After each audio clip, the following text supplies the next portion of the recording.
Welcome to Cosmopolitanism Today. I'm your host, Oprah Winfrey. Last week on our show, we did a critique of the first 3 chapters of Appiah's Cosmopolitanism. Because these ideas lead into our interview for today, we will recap some of the information discussed on last week's show.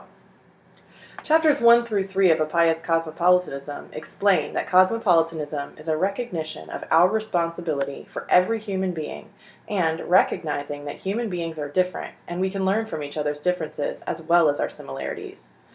Appiah uses a variety of examples to illustrate the way people tend to view the world. He uses the story of a shard of a shattered mirror to explain how we cannot expect to see the whole picture on one piece of the puzzle. Instead, we need to look at all of the pieces to see how they fit together as a whole. In Chapter 2, Appiah talks about people appealing to their values in order to find a common ground. He says, armed with these terms, fortified with a shared language of value, we can often guide one another in the cosmopolitan spirit to shared responses. And when we cannot agree, the understanding that our responses are shaped by some of the same vocabulary can make it easier to agree to disagree. With these words, he outlines the ways that we can find common ground and make sense of each other's worlds. There were many parts of these chapters that discuss how one's upbringing and environment shapes a person's beliefs and values when viewing the world.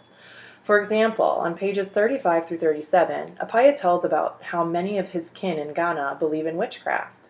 He continues by giving very compelling examples of why these people believe in witchcraft, including how a relative fell ill when there was another who knowingly disliked her, and they slaughtered a sheep, and she got better.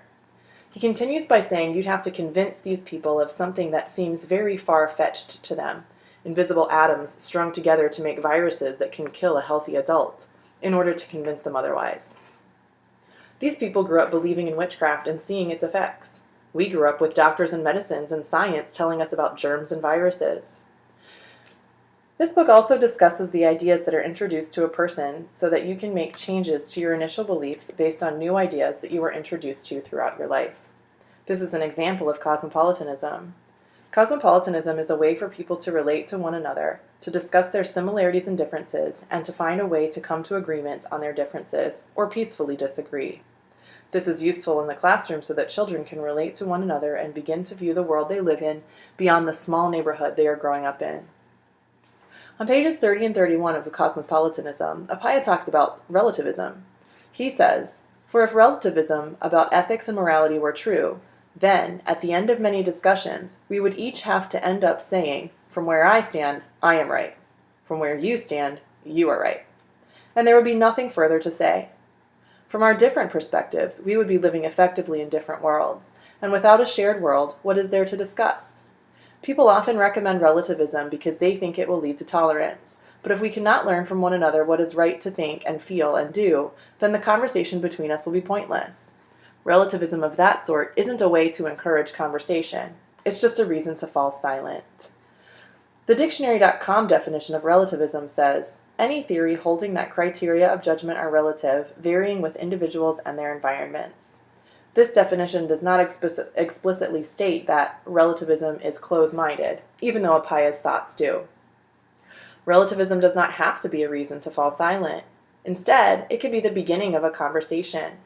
Tolerance can be promoted through the sharing of ideas and values, and does not need to end with each part saying only they are right.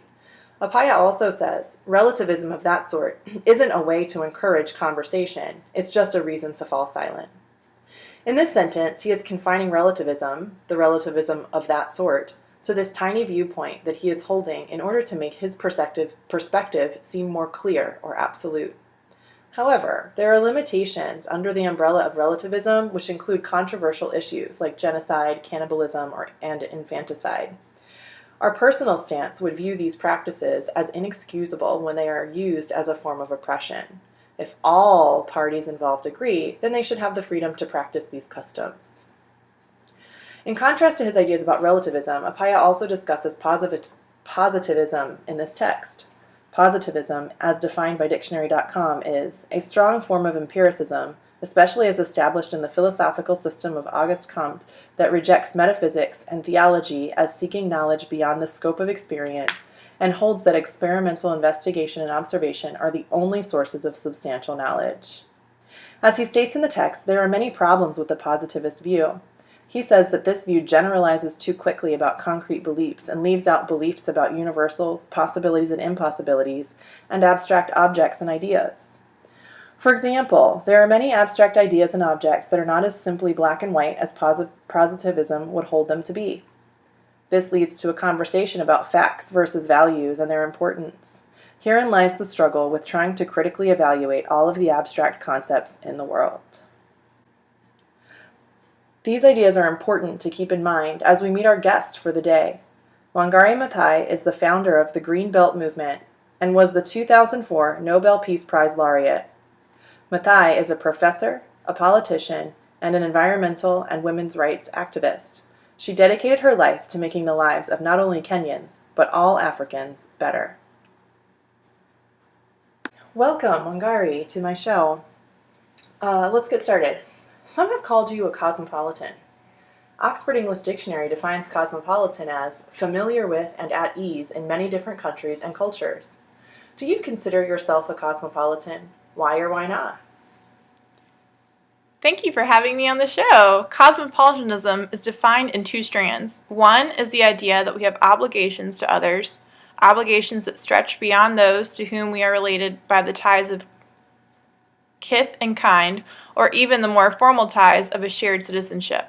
The other is that we take seriously the value not just of human life, but of particular human lives, which means taking an interest in the practices and beliefs that lend them significance. This means that as humans on this earth, we have an obligation not just to ourselves, but to the world as well, and taking action steps to make the world a better place to live in, local and global. So yes, I do believe I am a cosmopolitan, because I have not confined myself to just my culture, but stretched myself across other cultures to learn how to better myself, open-minded and all. That's very interesting. So next question. Do you believe that your local culture shapes you and or needs to change? Why or why not?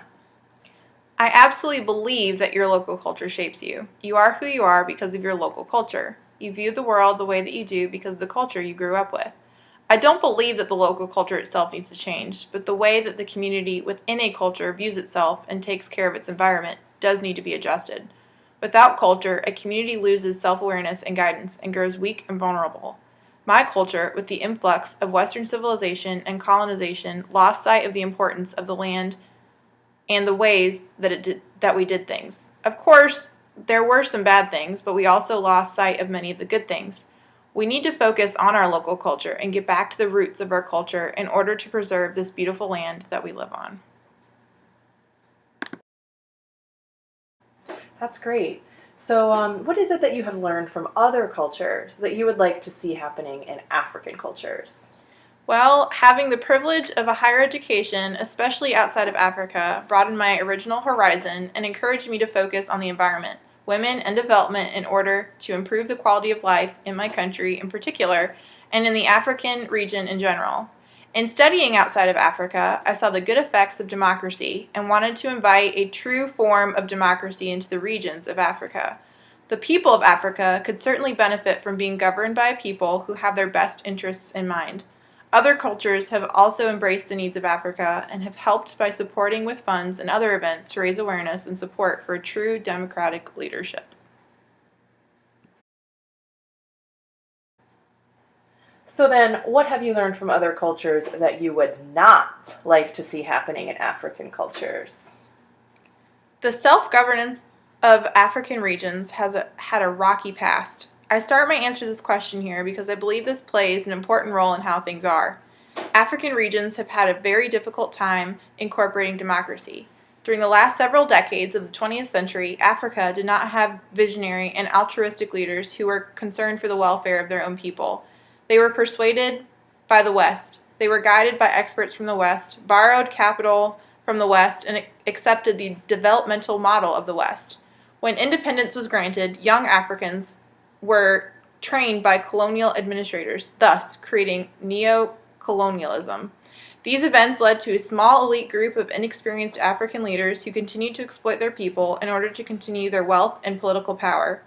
African leaders abandoned their people and worked closely with their counterparts in developed countries so that they could live as comfortably as their northern counterparts and enjoy the political and economic power and the privileges which go with it. It is these aspects of Western culture I do not like to see happening in African regions. When Europeans came to colonize Africa, they told the people of Africa that our ways were barbaric.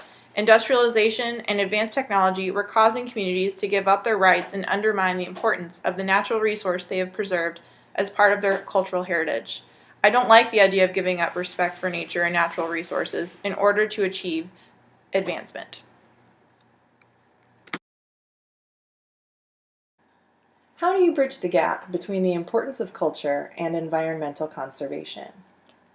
This is why I started the Greenbelt movement, the mission and vision being to mobilize communities and give them a sense of pride and self-determination as well as improve livelihoods. We simply used trees as our entry point. When we began, we believed that all that was needed was to teach people how to plant trees and make connections between their own problems and their degraded environment. But in the course of struggles to realize the Greenbelt movement's mission and vision, we realized that some of the communities had lost aspects of their culture. Culture in itself is an aspect of being human. It is what shapes and molds us and transforms our future. The same can be said of our environments. No matter how big or small, urban or rural, our environments are what change and shape us and make us who we are today. Too often, we talk about conservation, but we never think how culture and conservation are linked together. As human beings, we've evolved in the environment in which we find ourselves. It is the essence of our humanity. There's a lot of talk about HIV and AIDS in Africa. How can global knowledge and support of other cultures help diminish the effects of HIV and AIDS on Africa?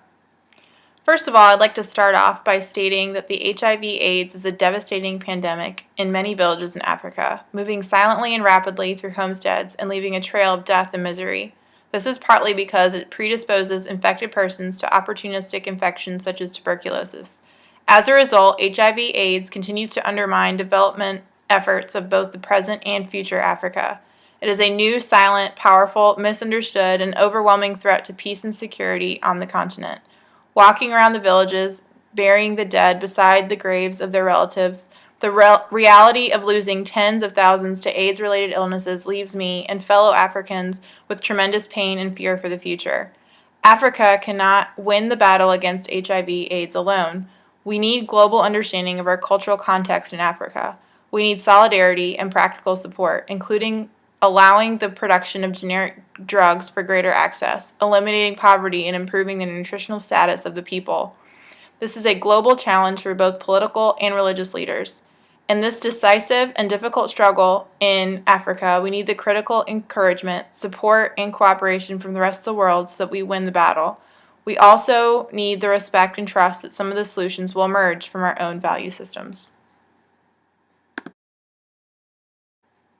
When you received your Nobel Peace Prize, you gave a speech and you talked about 3 pillars that are recognized by the Norwegian Nobel Committee. What is it that other countries can learn from the 3 pillars recognized by the Norwegian Nobel Committee? I like to illustrate the 3 pillars of globalization with the example of an African stool. An African stool has 3 legs. On those legs balance a basin. One of those 3 legs is peace, another is good governance, and the other is good management of our resources. Now, this good management of our resources, as I've said, includes equitable distribution, allowing as many people as possible to share in the natural resources. This allows as many people as possible to experience respect, dignity, and respect of their rights, and therefore avoids conflict. When you have these 3 legs, then the basin to me is development. It may be a very small basin, but it may also be a very wide basin. That basin, if it is not resting on 3 legs, will not last. It will collapse. Even in countries where we can think there is peace, there is dissension, there is dissatisfaction. Quite often, we are used to thinking in blocks. When we look at peace, we just concentrate on peace. We go to the United Nations and have a Security Council decision. How much money we want to use for reconstruction, how much for peacekeeping forces, and all that. Another agency is looking at what kind of democratic space is needed. Another one is trying to see how resources are going to be managed. Everyone is looking at their own sectors differently. Hardly ever do they come together so they work in synergy. That is partly why the basin doesn't hold. Our focus needs to be on all 3 pillars rather than just one at a time. Only then can we truly have global synergy and maintain peace among the nations. Miss Winfrey, if I'm not overstepping, I'd like to suggest some ideas that educators can use to try to incorporate the ideals of cosmopolitanism in their classrooms to help young people be more well-rounded and ready to learn and grow in the world. That would certainly not be overstepping. Please go ahead. 1. There is a general air of intolerance flowing through the U.S. right now. Global learning can improve schools and classrooms by allowing children to grow up knowing more about cultures and ways of life other than their own in order to have more empathy for people who live differently from them. This will likely take away the fear that often drives intolerance and hopefully lead to a more communicative and tolerant world for the future. 2. The world is moving toward a greater need of soft skills, communication with other cultures, and collaboration in the world. These skills need to be taught and honed early so that they can be used in the workforce. 3. Students can learn to be out-of-the-box problem solvers by pulling information and ideas from different cultures and countries, much like myself. 4. School systems can change some of the learning objectives to be more global learning driven and problem solving driven rather than content knowledge based standards. And last, 5. When working with students who are from economically disadvantaged homes, a relationship with the adult that teaches them is imperative. Being a part of a classroom community only enhances the learning that takes place for the child. Global learning can accomplish a solid classroom community to enhance learning of all children. Wangari Maathai, thank you so much for coming on the show today and telling us about the wonderful things that you have done. Thank you for having me. It's been a pleasure. Join us next week as we talk about the continued needs in Haiti after a devastating earthquake. We'll see you then.